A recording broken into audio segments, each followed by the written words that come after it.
अगर आपने हमारे यूट्यूब चैनल को अब तक सब्सक्राइब नहीं किया है तो आपको यहाँ सब्सक्राइब बटन दिख रहा है, इस पर आप क्लिक कीजिए और हमें सब्सक्राइब कर लीजिए। और साथ ही साथ इसके सामने एक नोटिफिकेशन बेल आ रहा है, इसे भी आप इनेबल कर दीजिए ताकि आपको तुरंत नोटिफिकेशन मिले जब भी हम कोई नई वीडियो अपलोड करें।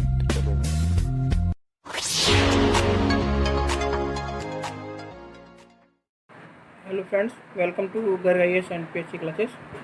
आज के लेक्चर में हम कवर करेंगे फ्रांस की क्रांति का पार्ट सेकेंड। फ्रेंड, पिछले लेक्चर में हमने देखा था कि फ्रांस की क्रांति का पहला भाग, उसमें हमने देखा था कि फ्रांस की सामाजिक स्थिति कैसी थी और उस सामाजिक स्थिति के साथ साथ ही उसमें हमने सामाजिक कारणों को भी इंक्लूड किया था। आज के लेक्चर में हम दोस्तों कवर करेंगे वहाँ की राजनीतिक स्थिति या वहाँ के राजनीतिक कारण। ठीक है, मतलब वहाँ की राजनीतिक स्थिति कैसी थी और फ्रांस की क्रांति होने के राजनीतिक कारण क्या थे। तो दोस्तों, सबसे पहले हम देखेंगे कि फ्रांस में जो शासक थे, विभिन्न प्रकार के शासकों ने अपना राज किया। अब वहाँ की राजनीतिक स्थिति थी कैसे, तो इसमें हम कुछ पॉइंटों में डिनोट करेंगे इसको। सबसे पहला पॉइंट हमारा होगा प्रशासन में कुशलता का अभाव। दोस्तों, क्या था कि फ्रांस के प्रशासन में जो शासक वर्ग वहाँ पे शासन करता था, तो वो कुशलता का बहुत ही अभाव देखा जाता था। फ्रांस के शासकों में कोई भी ऐसा नहीं हुआ जो सुयोग्य और कुशल हो। अतः फ्रांस का जो राजकोष था वो धीरे धीरे रिक्त होने लगा और जो सैनिक गौरव था वह भी धीरे धीरे क्षीण होने लगा। क्योंकि दोस्तों, यदि राजा कुशल नहीं है तो वह अपव्यय करेगा और धीरे धीरे करके सारा राजकोष को समाप्त कर देगा। दोस्तों, फ्रांस में जो लुई 14वां का शासन था, तो जिस प्रकार की व्यवस्था उस समय थी, तो लुई 16वें के आते आते ऐसी व्यवस्था एक स्वप्न बन गई थी। क्योंकि जो लुई 14वां का शासन था, तो उस समय शासन प्रशासन व्यवस्था बहुत अच्छी हुआ करती थी और धीरे धीरे जैसे ही लुई 14वें के बाद लुई 15वें में, लुई 16वें में जो प्रशासन व्यवस्था थी क्या धीरे धीरे क्षीण होने लगी और निचले स्तर पर आने लगी। तो इस प्रकार से वहाँ पर प्रशासन में कुशलता का अभाव पाया जाता है। दूसरा पॉइंट दोस्तों देखेंगे हम शासकों की निरंकुशता। अब शासकों की निरंकुश शब्द होता क्या है? यदि कोई भी घटना हो रही है या फिर कोई भी संवाद ऐसा हो रहा है, उसमें यदि शासक उस व्यवस्था को देखता रहे, ठीक है, और उसमें अपनी कुछ भूमिका अदा न करे, तो उसको हम निरंकुशता बोलते हैं। ठीक है, तो फ्रांस में क्या होता, राजा बहुत ही निरंकुश थे। फ्रांस के राजाओं की जो इच्छा होती थी ना, उनकी वही कानून बन जाती थी। साधारणतः किसी भी विचार को करने या फिर किसी भी वाक्य को करने के लिए एक मंत्री परिषद को हम इकट्ठा करके पूरी बात को वहाँ पर रखते हैं, लेकिन फ्रांस में ऐसा कुछ नहीं था। फ्रांस में राजा की इच्छा ही कानून बनती थी और इस प्रकार से राजा अपनी इच्छानुसार कानून को चलाता था। इससे स्टेट में देखें तो स्टेट जनता का अधिवेशन 1.5 वर्षों से अधिक तक, मान लो एक अधिवेशन जैसे अपने संविधान में क्या होता है, अधिवेशन आते हैं, ठीक है, मानसून कालीन सत्र, ग्रीष्मकालीन सत्र, शीतकालीन सत्र, तो ऐसे कम से कम 1.5 साल हो गए थे, उन्होंने कोई भी अधिवेशन नहीं बुलाया था। इसके पश्चात दोस्तों, यहाँ पर जो जनसाधारण था, जनसाधारण को वहाँ पे जो जनरली जो जनता थी, उनको किसी भी प्रकार के अधिकार प्राप्त नहीं थे, लेकिन उच्च वर्ग के लोगों को बहुत ज़्यादा मात्रा में अधिकार प्राप्त थे। यदि कोई साधारण वर्ग है तो उस वर्ग के व्यक्ति को बिना मुकदमा चलाए, मतलब उसमें किसी भी प्रकार का कोई मुकदमा नहीं चला, मतलब होता था तो बिना मुकदमा चलाए सीधे ही क्या किया जाता था, बंदी गृह में बंद कर दिया जाता था। और राजा के जो कुछ कृपा पात्र लोग होते हैं, यानी कि राजा के जिससे राजा के अच्छे संबंध होते थे, तो उन लोगों क्या होते थे, कृपा पात्र के पास एक आदेश पत्र होते थे, कृपा पात्रों के पास छपे हुए आदेश पत्र। तो जो बड़े वर्ग जो होता था, तो वो क्या करता था कि उन राजा के आदेश पत्रों में अपने विरोधी पक्ष का, जिसको बचाना चाहता है, उसका नाम मेंशन कर देता था और इस तरीके से उनको बचा लिया करता था। क्या रहता था, जैसे कोई यदि उपद्रव कर रहा है, ठीक है, कोई क्रिमिनल केस कर रहा है, तो उनको क्या करते थे, राजा पत्र दिखा देते थे, ये हमारे पास राजा का देश है तो हमको आप छोड़ दो, तो उनको छोड़ दिया जाता था। पुलिस भी क्या करती थी दोस्तों, उस व्यक्ति को पकड़ कर जेल भेजती थी जो कि देश में कोई अपने विचार मतलब उसे भेज देती थी, मतलब ज़्यादा सुनती नहीं थी। साधारण वर्ग की इतनी मतलब उनकी स्थिति गिर चुकी थी, उनकी बातों को कोई सुनना नहीं चाहता था और ना ही सुनने दिया जाता था। ठीक, उनके ऊपर बिना मुकदमा चलाए ही सीधे उनको जेल में बंद कर दिया जाता था।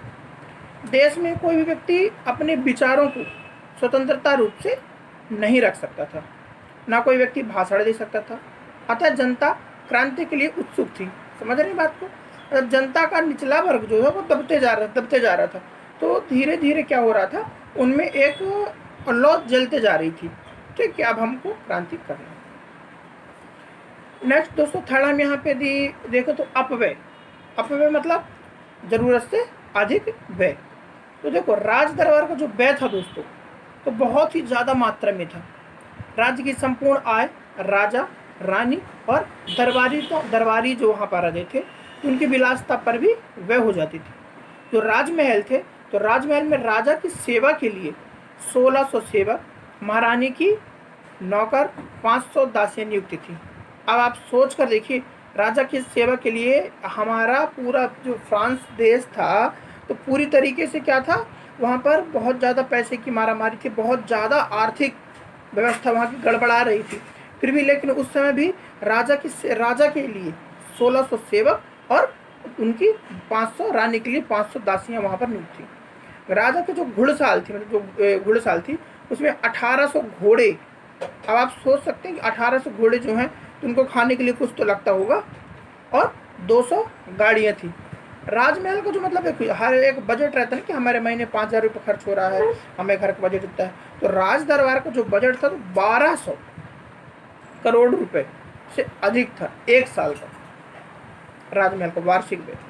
और राजा और जो रानी जो थे ना, तो अपने कृपा पात्रों को, जैसे मान लो जो सपोज रानी को ये हेल्प कर रहा है, रानी की सहायता कर रहा है, ठीक है, और रानी की मदद कर रहा है, जो उनके कृपा पात्र रहते थे, तो उनको बहुत अपार मात्रा में धन दिया करते थे। इस प्रकार से जो अपव्यय क्या हो रहा था, जो राजकोष हो रहा था, वो धीरे धीरे क्या होते जा रहा था, खाली होते जा रहा था। ठीक, तो अपव्यय मुख्य कारण था। इसके बाद दोस्तों, करों की अधिकता। अब करों की अधिकता में हम क्या देखेंगे, कर अधिक कैसे थे, राजा के संपूर्ण करों का जो भारी भार था, वो साधारण जनता के को ही वहन करना पड़ता था। मैंने आपको पहले वीडियो में बताया था, जो कुलीन वर्ग होता था और जो पादरी वर्ग होता था, तो उनको किसी भी प्रकार का कोई कर नहीं देना पड़ता था। कर की एक व्यवस्था इस प्रकार से लागू हुई थी वहाँ पर कि जो व्यक्ति उसके पास जितने ज़्यादा से ज़्यादा धन होगा और जितने से ज़्यादा पैसे वाला होगा, उसको उतनी ज़्यादा मात्रा में कर देना पड़ेगा। लेकिन जो व्यक्ति जितना कम पैसे वाला होगा और उसके पास धन की मात्रा कम होगी, तो उसे कम से कम कर देना पड़ता था। जो वहाँ के कृषक थे, कृषकों को राज्य, जमीन और चर्च को विभिन्न प्रकार के कर देने पड़ते थे। उनकी आय का 85% से अधिक भाग, जो उनकी आय थी उसका 85% से अधिक भाग टैक्सेशन में जाता था।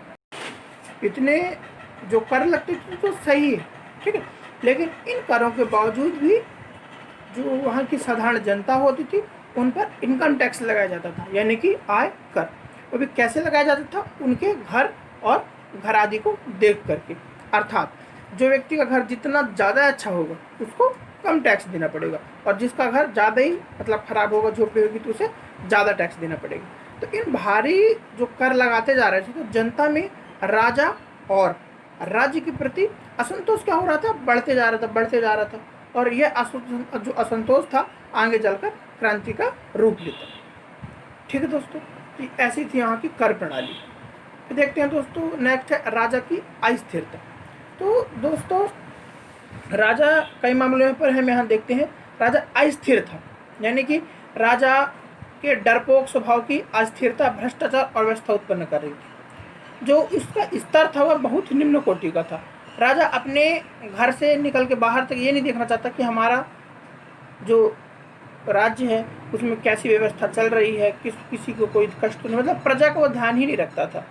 ठीक है, राजा का जो ध्यान रहता था, प्रशासनिक जो कार्य रहते हैं उनमें वो बिल्कुल भी रुचि नहीं लेता था। उसका ज़्यादातर काम किसमें होता था? शिकार खेलने, तोले बनाने, नाटक खेलने में उसका मन बहुत अधिक लगता था। वह क्या करता था? बड़ी से बड़ी मात्रा में बड़ी आसानी के साथ दरबारियों और रानियों के बहकावे में आ जाता था। अंतःकरण से जनता की भलाई चाहते हुए भी वह उपयुक्त सुधार करने वाले कार्य को नहीं करता था और करने में समर्थ था, किंतु करने की चेष्टा नहीं करता था। फ्रांस क्या होता है दोस्तों? अस्थिरता ने फ्रांस को धीरे धीरे क्रांति की रक्तपात भट्टी में झोंक दिया और राजा अस्थिर होने के साथ साथ धीरे धीरे वो क्या होने लगा? अपने कर्मों से विमुख होने लगा। और जैसे अपने कर्मों से विमुख होता है तो कोई भी राजा यदि अपने कर्मों से विमुख होता है, अपनी प्रशासन को साधारण में सरलता रूप से या फिर आसान रूप से नहीं चला पाता, तो उसकी जनता उससे रुष्ट होती है और जनता का रुष्ट होना क्रांति में परिवर्तित हो जाता है। नेक्स्ट रीजन दोस्तों सबसे इंपॉर्टेंट है रानी का चरित्र। ठीक है, नेचर ऑफ क्वीन। अब उसका चरित्र क्या? एक्चुअली क्या था दोस्तों कि जो उस समय जब लुई 16वें का शासन था, तो लुई 16वें के शासन के समय पर क्या रहता था कि जो वहाँ की जो रानी थी, तो वह जो उसकी बीवी थी लुई 16वें की, वो ऑस्ट्रिया की थी। ठीक है, तो ऑस्ट्रिया की राजकुमारी होने के कारण फ्रांस के लिए एक विदेशी महिला थी। मतलब ऑस्ट्रिया एक अलग कंट्री है और ऑस्ट्रेलिया एक अलग कंट्री, डिफरेंट कंट्री दोनों हैं। ठीक है, तो जो फ्रांस की जो रानी बनती है ऑस्ट्रिया की राजकुमारी, तो जो फ्रांसीसी वासी थे तो उसको एक विदेशी महिला मत समझते थे, बोलते थे ये एक विदेशी महिला है, और इस कारण उससे जो फ्रांसीसी जनता उसे घृणापूर्वक ऑस्ट्रियन औरत कहा करती थी। और वो जो है किसी विदेशी महिला को अपने देश की रानी स्वीकार करना पसंद नहीं करती थी और करती भी नहीं थी। उसको क्या बोलते थे? वो एक ऑस्ट्रियन औरत है। ठीक है, हालांकि रानी बहुत ही अति सुंदर थी, सुसभ्य थी, सब्बर सुदृढ़ विचारों की युक्ति थी। उसके स्वभाव में ऐश्वर्य उसकी एक ही कमी थी और विलासिता की मात्रा अधिक थी। राजा जो था लुई 16वें पर उसका अधिक प्रभाव था, मतलब इतनी थोड़ी सुंदर थी। ठीक है, और मतलब अच्छी थी। ठीक है, उसका ऐश्वर्य तो था बहुत अच्छा था। तो जो लुई 16वां था राजा, तो उस पर रानी का बहुत अधिक प्रभाव रहता था। वो जो कहती थी राजा वही करता था। वह अपने हर प्रकार के कार्य करवा लेती थी। मतलब राजा से वो जो भी उसको कार्य करवाना रहता था, तो हर प्रकार के कार्य करवा लेती थी। और धीरे धीरे क्या थी स्थिति वहाँ की और ही गंभीर होती गई। अब क्या था कि राजकाज में अवरोध उत्पन्न करना उसका प्रमुख का। देखो ऐसा भी होता, जैसे मान लो कि राजा अपने राज दरबार पे बैठा हुआ है, तो ऐसा हुआ कि अचानक से आ गई। ठीक है, बोल दी एक काम करो, सुनो थोड़ा सा मुझे बात करनी। सभी मंत्री बैठे हुए हैं, राजा बैठा हुआ है। अब लुई 16वें उठे और वहाँ से चल दिए रानी के पीछे पीछे। तो उसकी जो उसका जो गौरव है, ठीक है, वो धीरे धीरे गिरता चला गया है। क्योंकि रानी क्या करती थी, जो राजा के कार्य जो थे ना दोस्तों, उनमें हस्तक्षेप बहुत करती थी। कोई कुछ कर रहा है तो उसको बीच में उसको रोक देना, उसको बुलाना, कहीं उससे गुस्सा हो जाना। तो इससे क्या थी, प्रशासनिक व्यवस्था गड़बड़ाई जा रही थी। ठीक है, देश की आर्थिक स्थिति बिगड़ने पर वह अपने कृपा पात्रों को पुरस्कृत करती थी।